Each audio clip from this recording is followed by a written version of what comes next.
Capítulo extra 1, Flashback. Parte 1, 30 segundos. La cuenta regresiva había comenzado. Mirando hacia atrás en todo ahora, los límites de tiempo siempre habían sido una gran parte de mi vida. Desde el día en que salí de la línea, a través de mi capacitación y evaluaciones, y después de mis misiones y deberes, el tiempo siempre había estado contando implacablemente. Quizás tenía que ser así, tal vez fue porque siempre estuve destinado a ser instructor.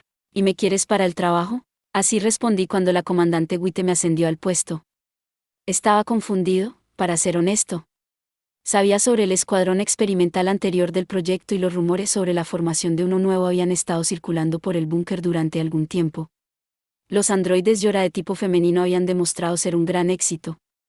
El próximo escuadrón estaría compuesto completamente por modelos de tipo masculino, y todos estábamos emocionados de ver lo que podían hacer. Las unidades Yora, las armas más avanzadas del ejército, habían demostrado un grado de competencia en combate sin precedentes.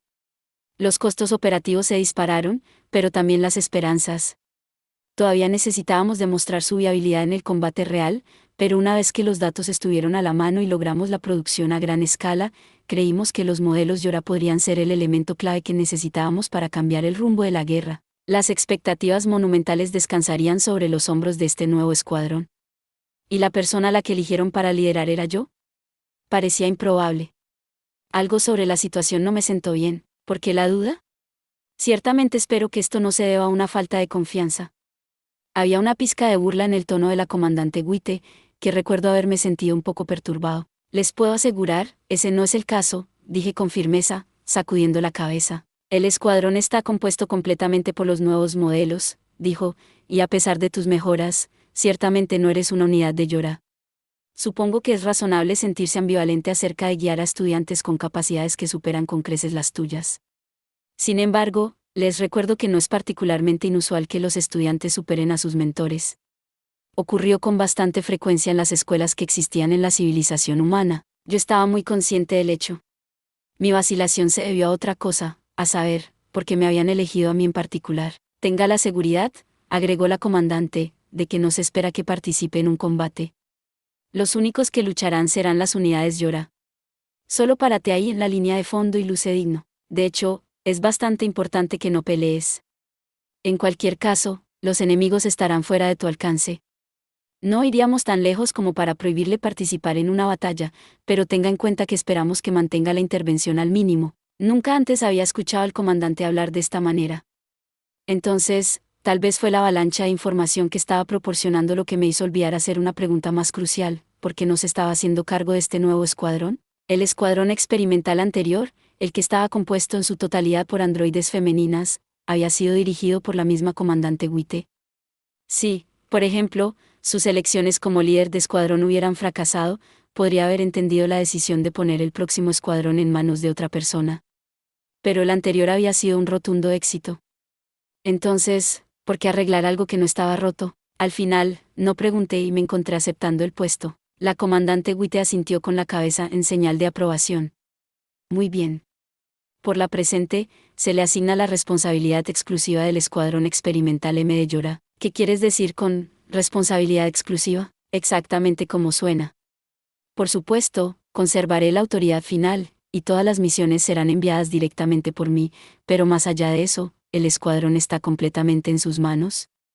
Seguramente ese es un arreglo más preferible que yo estar sobre tu hombro, evaluando cada decisión que tomas. Eso es muy considerado de su parte, señor. Se me ocurrió en ese momento que ella podría estar tratando de distanciarse del escuadrón M. Circulaban rumores de que la comandante Witte se oponía abiertamente a los planes para un escuadrón de androides de tipo masculino y que, en última instancia, el Consejo rechazó sus preocupaciones.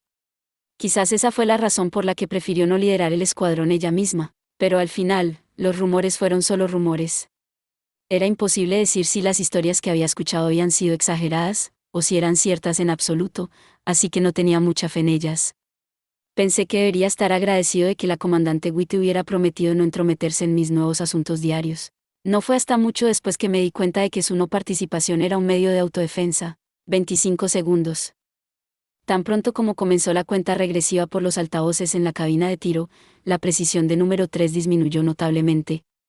Comenzó a disparar lo más rápido que pudo, su dedo tirando sin parar del gatillo. Las reglas de la prueba establecían que todas las rondas debían dispararse dentro del límite de tiempo dado, incluidas las de los cargadores de repuesto esparcidos por la encimera de la cabina. Dado ese requisito, la reacción de número 3 fue comprensible. Había decidido sacrificar su tasa de aciertos a cambio de velocidad, concentrándose en disparar todos sus tiros en lugar de preocuparse por la precisión del objetivo. No fue necesariamente una decisión incorrecta, pero tampoco fue la correcta. En la superficie, la prueba parecía desafiante pero factible, con el esfuerzo suficiente. La realidad era que el tiempo asignado a cada tirador sería apenas inferior al que necesitarían. En otras palabras, la cantidad de rondas proporcionadas, extrapoladas en función de los resultados de pruebas anteriores, fue intencionalmente un poco más de lo que el examinado podría disparar físicamente a tiempo. De hecho, la prueba tuvo poco que ver con medir la habilidad de tiro. Para mí fue una forma de comprender mejor a mis alumnos, presentándoles un objetivo inalcanzable. Quería ver cuánto tiempo les tomaría darse cuenta de que no iban a cumplir con el límite de tiempo, y qué curso de acción elegirían una vez que la verdad se hiciera evidente. Número 4 percibió rápidamente el problema. Descubrirlo realmente solo requirió un análisis tranquilo y lógico de 3 cosas: la cantidad de disparos efectuados en los primeros segundos, el total de rondas restantes y el límite de tiempo. Si yo u otro evaluador hubiera estado con ellos durante la prueba, los examinados probablemente se habrían detenido una vez que se dieron cuenta de lo que estaba sucediendo, para expresarnos su confusión y preguntarnos qué hacer. Así que me aseguré de que cada unidad estuviera completamente sola durante la prueba, con el pretexto de eliminar cualquier distracción potencial. ¿Qué harían mis alumnos cuando se enfrentaran a una tarea imposible, sin nadie a quien acudir en busca de respuestas o consejos? La solución de número 4 fue disparar tantas rondas como pudiera a su ritmo normal, mientras conservaba, y, de hecho, mejoraba ligeramente, su precisión. Probablemente había interpretado la prueba como una evaluación de lo que haría cuando estuviera rodeado de más enemigos de los que podía manejar. Fue una conclusión que encajaba exactamente con su naturaleza. Cuando se le acabó el tiempo, sus disparos sin disparar se numeraron casi exactamente como lo había predicho. Cada disparo que hizo había dado en el blanco. En contraste, la precisión del objetivo de número 3 cayó por debajo del 30%, pero al final, sus rondas sin disparar fueron menos de las que había estimado. Cuando su tiempo expiró, golpeó con los puños el mostrador repetidamente, gritando: «¡Maldita sea! Estaba así de cerca». Solo unos segundos más. Estaba tan preocupado por la frustración del fracaso que ni siquiera se le había pasado por la mente la idea de que la tarea podía ser imposible. Eso, a su vez, encaja precisamente con la naturaleza de número 3. Les planteé el mismo desafío a los demás miembros en los días siguientes. Los resultados fueron variados, un reflejo de las diversas personalidades que llenaban la lista del escuadrón. En el momento en que número 21 vio la cantidad de rondas proporcionadas, concluyó que la tarea no se podía completar debido a la limitación de tiempo y su propio nivel de habilidad con un arma. Ni siquiera levantó el arma. Supuso que debía haber habido algún tipo de error y salió del área de entrenamiento de armas de fuego. Número 6, como número 4, se dio cuenta del problema en los primeros segundos. Pero se diferencia de número 4 en su reacción. En lugar de tratar de adaptarse a la situación, se rindió.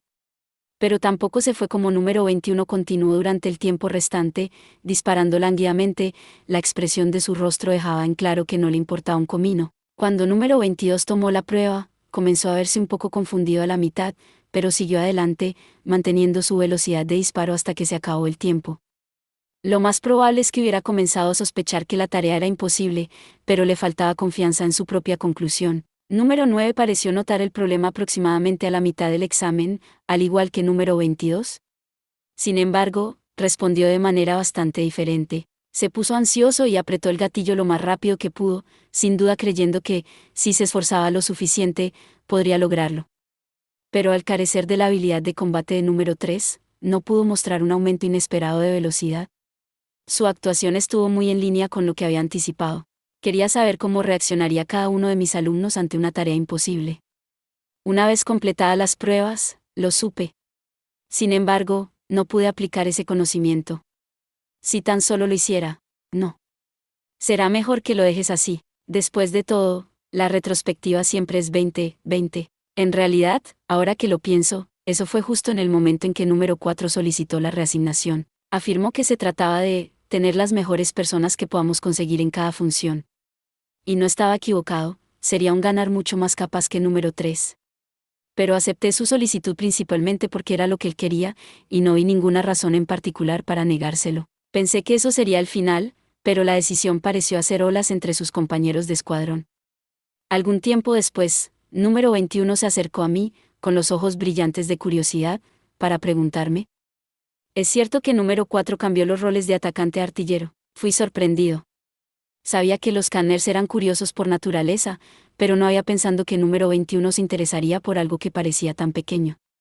La reasignación de número 22 no fue una cuestión de secreto, y el propio número 4 no me había pedido que mantuviera el asunto en privado, así que le dije al número 21 la verdad. Dejando a un lado ese giro un poco extraño de los acontecimientos, los número 3 y 4 estaban progresando en su entrenamiento según lo programado.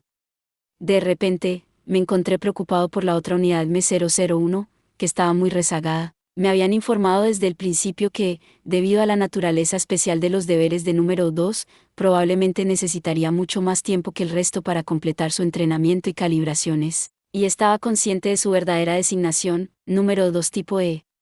Sabía que su verdadero propósito era destruir a otros androides Yora. Me habían dicho que era una medida de seguridad, para evitar la diseminación de las especificaciones del modelo de Yora en caso de que uno fuera incapacitado en el campo de batalla y capturado por el enemigo. Pero en lo que respecta al entrenamiento de número 2, aunque yo era nominalmente su instructor, me resultó bastante difícil observar su desarrollo. El mando me mantuvo informado del progreso general de su entrenamiento y calibraciones, pero pronto supe que había mucho papeleo que despejar antes de que mis superiores me permitieran observarlo en acción. Todo en él era ultra secreto. Finalmente, ideé un plan para hacer uso de su prueba de entrada atmosférica.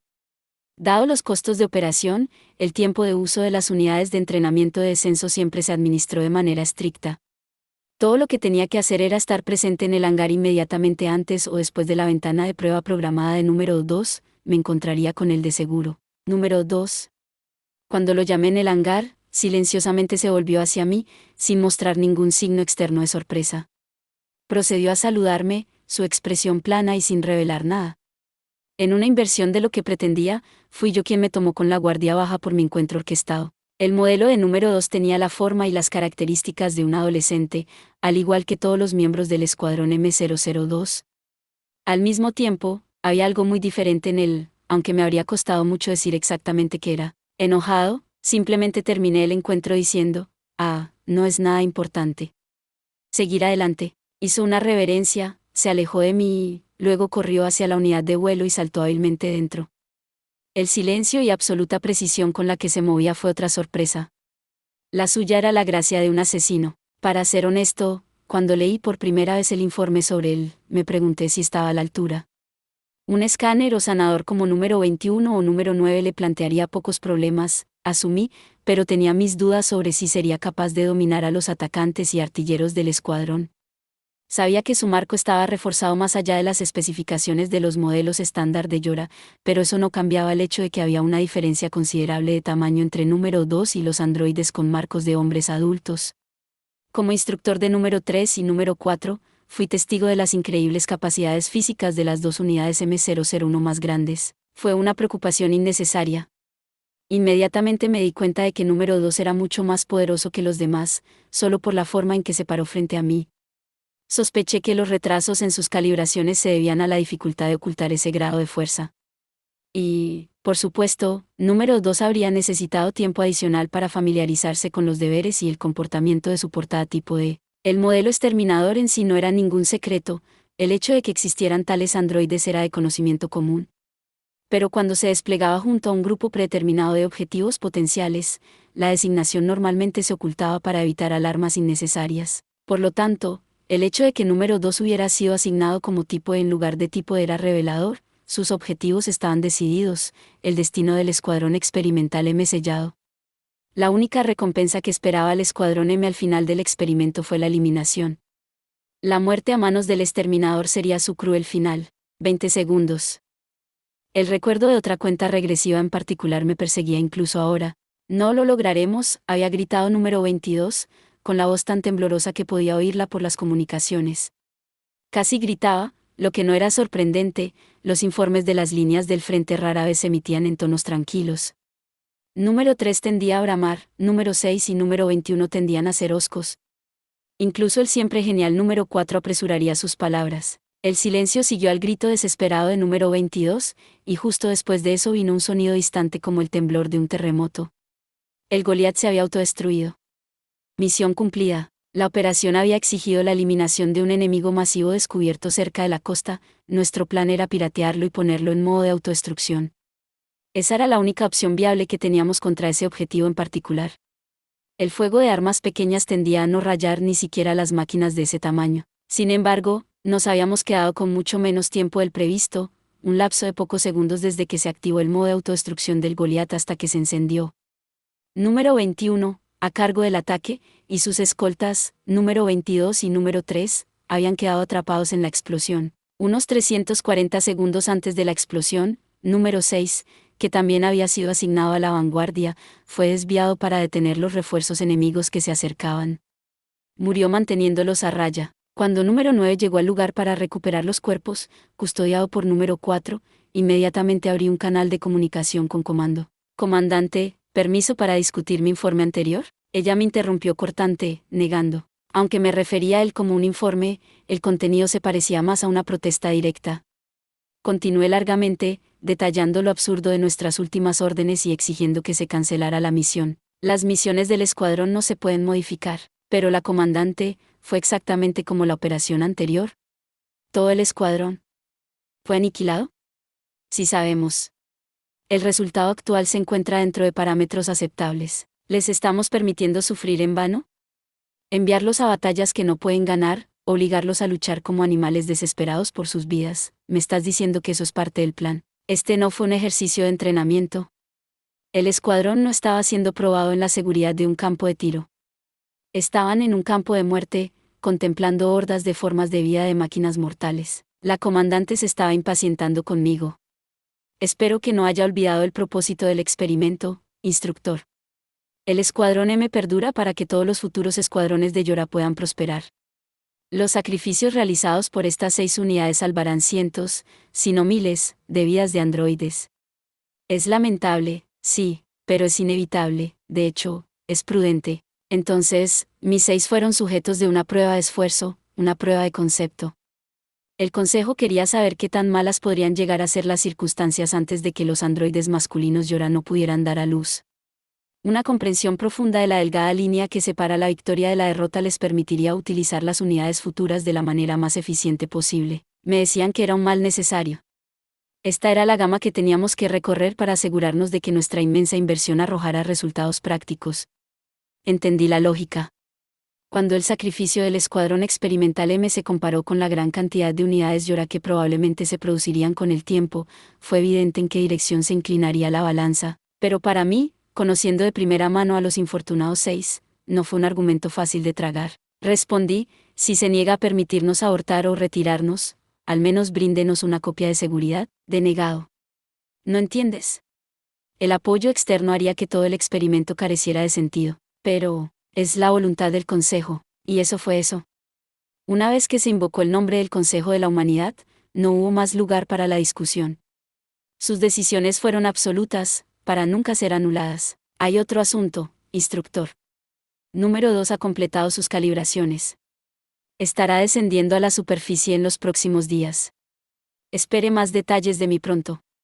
Una y otra vez, comandante. No he terminado. Pero la transmisión ya se había cortado. Durante los días siguientes, insistí, intentando obstinadamente contactar con la comandante. Cada vez, me rechazaron y, antes de que el operador cortara la conexión, me dio la misma respuesta breve. La comandante desea recordarle que la responsabilidad exclusiva del Escuadrón M está en sus manos, instructor. Finalmente entendí lo que la comandante realmente quería decir con responsabilidad exclusiva, y lo que había estado tan desesperada por evitar. Aún así, me negué a rendirme. Envié numerosos mensajes al comandante, denunciando las duras condiciones a las que se vio obligado a soportar el escuadrón. Escribí sobre la baja moral de los miembros y el inevitable costo en sus estados mentales. Compartí cómo el escuadrón Scanner, encargado de diseñar nuestra estrategia operativa, y, por lo tanto, el más versado en el número de enemigos y los resultados probables, había comenzado a pedirme con frecuencia que enviara solicitudes para que se reconsideraran las misiones. La lista continuó. Todos mis mensajes quedaron sin respuesta. 15 segundos. Recordé la transmisión de número 4 en la zona montañosa con sorprendente claridad. Quizás se quedó conmigo porque marcó el punto sin retorno, tanto para el escuadrón experimental M como para mí. 15 segundos para abrir las nalgas. Su informe emitido desde la refriega fue conciso. Extrapolando las pocas palabras, supe que se refería a 15 segundos hasta que terminaron de limpiar todas las máquinas y procedieron a abrirse camino dentro de la cueva. Habíamos sido afortunados, los enemigos en las inmediaciones eran débiles y fáciles de tratar. Gracias a eso, la misión pudo continuar a pesar de las heridas leves sufridas desde el principio en la trinchera por número 21 y número 22. La operación de rescate en la zona montañosa fue una especie de desviación de las pruebas de estrés por las que habíamos pasado hasta ahora. Por supuesto, los miembros del escuadrón no estaban al tanto de ese hecho. Simplemente dije que teníamos información sobre un soldado de una base local varado en territorio enemigo, y que se le había pedido al escuadrón M que realizara la extracción. Esta vez, Comando no estaba tratando de evaluar qué tan terrible situación podría manejar el escuadrón. El verdadero propósito de esta misión era encontrarnos con número 2. Me habían informado que la señal de socorro que emanaba de la cueva era la de la cápsula de escape número 2. La historia del soldado local fue simplemente una simulación. Número 2, después de lanzarse desde el búnker, fue interceptado por el enemigo al entrar en la atmósfera. Se vio obligado a abordar una cápsula de escape para un descenso de emergencia, pero tuvo mala suerte. Habría sido difícil para la cápsula aterrizar más profundamente en territorio enemigo. Las cápsulas de escape estaban equipadas de manera estándar con sensores y programas para localizar el mejor sitio de aterrizaje posible, es decir, cualquier ubicación dentro del alcance que mostrara la menor cantidad de actividad enemiga. Pero el equipo a bordo de la cápsula número 2 parecía haber fallado. O quizás el ataque enemigo a su nave había sido tan intenso que se vio obligado a abortar el escaneo y entrar manualmente en una trayectoria. Sin embargo, el detalle más curioso se produjo después del aterrizaje. La cápsula de escape parecía haberse movido de su lugar de aterrizaje. Un escaneo de seguimiento mostró que la cápsula se encontraba inexplicablemente ubicada dentro de una cueva a varias docenas de metros de donde había caído. Dado que la cápsula no poseía ningún medio para viajar por tierra, llegamos a la conclusión de que alguien, o algo, la había llevado dentro de la cueva. Desafortunadamente, la cueva estaba rodeada de firmas enemigas, difícilmente un lugar seguro. Recuperar número 2 iba a ser peligroso. Para empeorar las cosas, parecía que las formas de vida de las máquinas en la zona montañosa eran particularmente hábiles para aprender. Poco después de que comenzamos la operación, una horda de enemigos lanzó un ataque sorpresa en nuestra línea de fondo, donde se suponía que número 9 estaba bien, fuera de peligro. Si los número 3 y 4 no hubieran sentido que sucedía algo inusual y hubieran regresado corriendo para ayudar, el escuadrón podría haber sufrido un golpe debilitante. Una vez que la situación estuvo bajo control, comenzamos nuestro acercamiento a la cueva. Di mis órdenes. Número 6, quiero que estés al frente para asegurarnos una ruta. Número 22 proporcionará cobertura. Número 9 y número 21, manténgase cerca de ellos. Respondieron al unísono. Entendido, señor. Número 6 se apresuró hacia adelante con movimientos rápidos y fáciles. En contraste, los pies de número 22 todavía se arrastraban levemente con cada paso, y número 21 parecía un poco inestable mientras corría junto al número 9. Habían sido los que habían sido golpeados en el ataque sorpresa anterior. Aún así, siguieron adelante, decididos a completar su misión, sin darse cuenta del androide Yora que pronto conocerían y del siniestro papel que estaba destinado a desempeñar. ¿Cómo habrían reaccionado si supieran que el que habían sido heridos tratando de salvar era el exterminador destinado a sellar su destino? Recordé cómo número 6 había murmurado, nos ahorraría muchos problemas si esta fiesta angustiada pudiera patear el cubo. Poco sabio él, las implicaciones iban mucho más allá de eso. La muerte de número 2 habría salvado la vida del escuadrón M, pero solo por un tiempo. Supuse que se conservaba una copia de los datos de conciencia de número 2 en el servidor del búnker. Entonces, incluso si muriera, Comando solo necesitaría introducir sus datos en un nuevo cuerpo y enviarlos a la superficie. El escuadrón M disfrutaría de unos momentos más de vida, pero el resultado no cambiaría. Eso es todo por este video. Espero que hayas disfrutado de la narración de esta emocionante novela web o ligera. Si te gustó el video y quieres ver más contenido como este, te invito a que te suscribas y le des me gusta al video. De esta manera, me ayudas a crecer y a seguir compartiendo historias emocionantes contigo. No te pierdas ningún video más.